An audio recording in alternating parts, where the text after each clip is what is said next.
So welcome all, and thanks for showing up at our office. It's really great having such a large audience here to hear about a topic which isn't really talked about enough, namely engineering management. So we started talking about putting on an event like this some time ago. I'm really happy to be part of this. Like conferences like the Lead Developer are starting to show up in places like London and New York, aimed at filling the gap. I mean, it's easy to find meetups and conferences for, say, more niche technologies, the actual function of managing teams is as critical as, if not more, than the tools that you use and the technology you use to get your job done.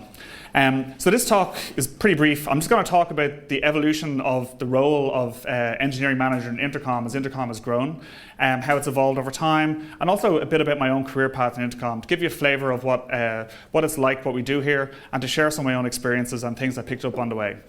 So just as Intercom's engineering team grew, changed, and learned things on the way, so did I. So one of the things we've established are three fundamental areas that need to be done well to be a successful engineering manager: people management, team, and engineering excellence. So engineering excellence is making sure everything you own and produce is working well. Like, are your tests good? Are your metrics and alarms working well? Are there things you can turn off, deprecate, remove?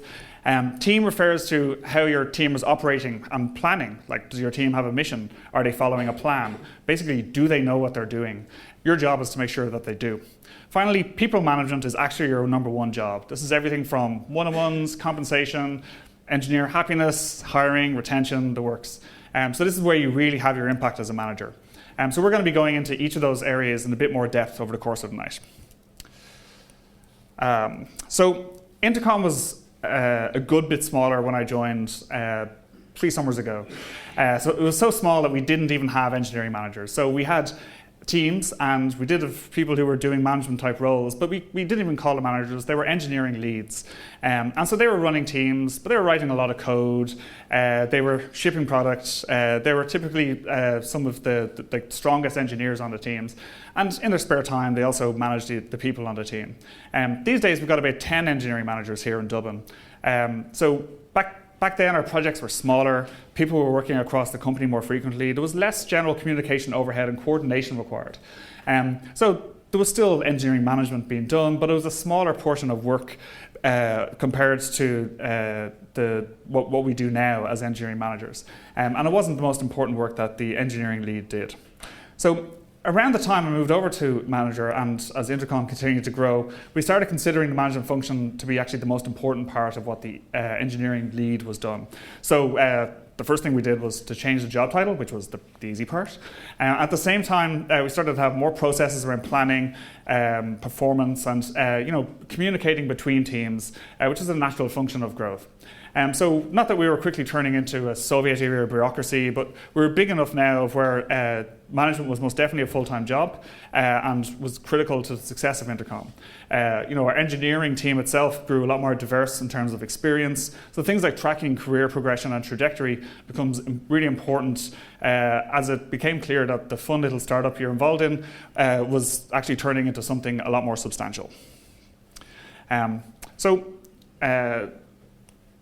When I look back at my own time as an engineer at Intercom, it feels like I was free to do whatever I wanted. I could build new product, fix things that were broken, and contribute to a variety of activities across the engineering organization, such as doing talks like this and writing blog posts. Other than daily stand-up meeting, weekly one-on-ones, and planning session, like my calendar was largely clear. Of course, all the engineering work kind of filled up the time, and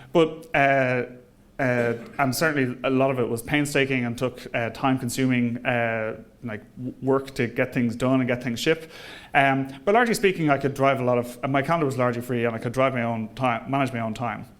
So my own motivation was to do a bit more, to have more impact, and to get more done the way I wanted to get done.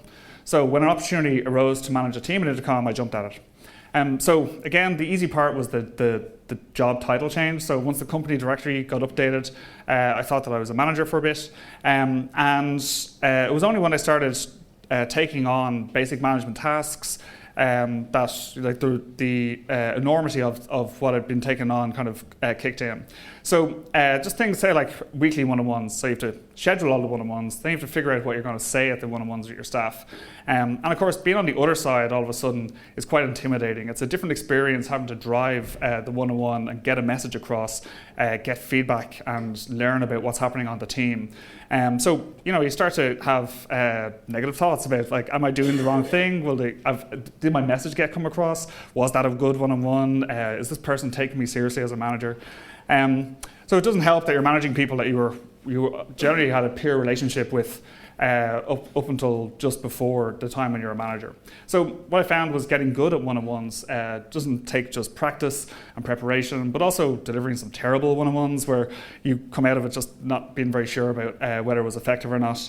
And over time, they get easier, less stressful, but still, it's useful to plan minimally plan what you're going to say with them, and some agendas shared with your staff when you're doing one-on-ones can be very useful to make sure they don't degrade into general chit-chat or only tactical conversations about projects. So another thing I found as a manager was my calendar started to get very busy with invites to lots of very important meetings. So I had to represent my team at a bunch of meetings. I needed to know the status of things that were involving my team. And I was now the natural location for escalations and pings for things about my team. So it didn't really take too long for this to build up and for my productivity to crash. So I had to declare calendar bankruptcy, reassess really what I was spending my time doing. I wasn't getting through my unread emails, like they just seemed to increase over time. But most importantly, I wasn't getting around to doing even simple things. So just replying to a simple email seemed to get lost in the frenzy and chaos. So for me, I was unfortunate that learning to say no to things, unselecting myself from being engaged and involved in every conversation, and figuring out when to delegate things. For me, it took a complete meltdown of my schedule for it to happen. So that was a big lesson. So somehow I recovered my productivity. And as Intercom continued to grow, we had opportunities to build new teams. So in my own case, I was involved in the setting up of a security and IT teams. And I've been managing managers on those teams. And we backfilled the manager of my own original team, infrastructure. So suddenly this made me middle management. And this was the first time I'd ever done this, and I had no idea what that meant. So one of the big problems I had was I still felt very attached to my original team. So figuring out how to engage the team in a way that was valuable to them while not undermining them or stepping on their toes was tough. It certainly wasn't kind of natural to me. So when I handed over, or when I got the new manager of the team, I told them that, this is your team now. Don't do everything the way I did it just because I did it.